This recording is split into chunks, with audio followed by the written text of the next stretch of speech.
Hi everyone, Jeff Cote here with boatingtechtalk.com. We have a fellow boater asking a question that is all too common, actually.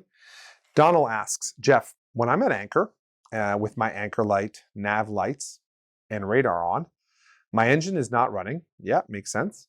And my battery bank runs pretty low fast. What should I do?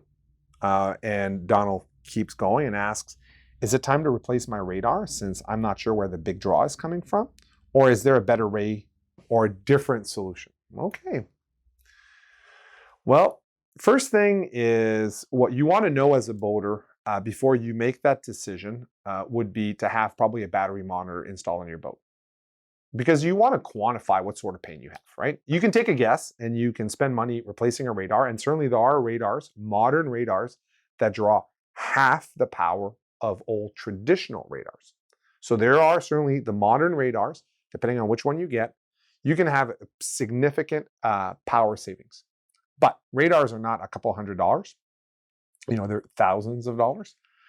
So before you end up spending thousands of dollars on a new radar and potentially the associated screen or display that goes with it that might have to also be changed, so now it's adding cost on top of cost, you might want to consider installing a battery monitor in your boat to quantify this pain that you're seeing, right? Like what draw is drawing your battery bank.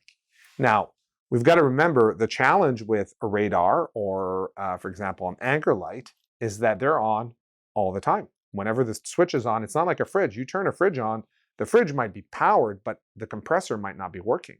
In this instance, when you turn your anchor light on, if it's drawing, for example, my Catalina, before I changed my anchor light to LED, I was drawing about 2 amps.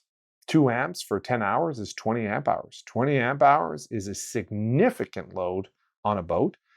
When you're thinking that refrigeration on a Catalina or a 36-foot sailboat is maybe 50, 60 amp hours. We're talking a third of the draw of the refrigeration just to run an anchor light.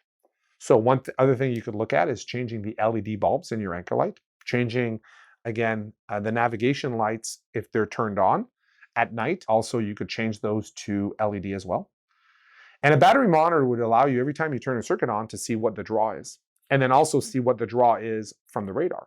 So all that information is power because it's going to allow you to discern if you really have a problem or if the problem is your battery bank.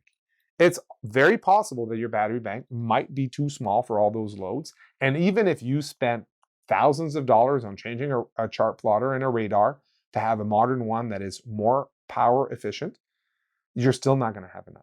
So before you do all of that, I would advise on getting a battery monitor, quantifying the pain, turning breakers on and off, changing my light bulbs to all LED, and then after that, seeing what my radar draws, comparing that to new radars, and seeing if I go with a new radar, will I still have enough power with the battery bank that I have?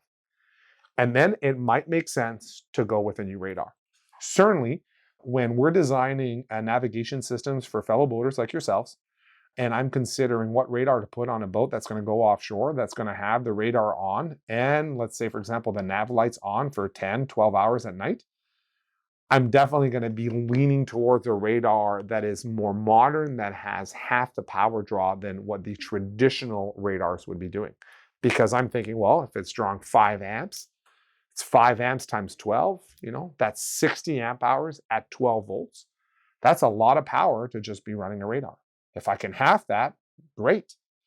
So you're definitely going maybe in the right direction, but before you go there, make sure you quantify that pain. And the best way of doing that is with my favorite thing, a battery monitor.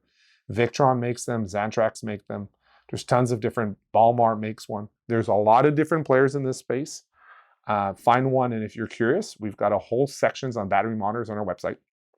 Go geek out, find out why, how you install them, pros and cons. You can find all that stuff on our website on the section related to battery monitors. So Donald, thanks for asking your question, and it's a really good one. I appreciate it. Thank you for watching this PYS video. If you've got further questions, please ask them below or send us an email via the contact forms on our website. Happy to donate my time to share information with you. You can support us in keeping this channel ad-free by purchasing some merchandise on our store or by making a donation on PayPal. And don't forget to subscribe Thanks again for watching.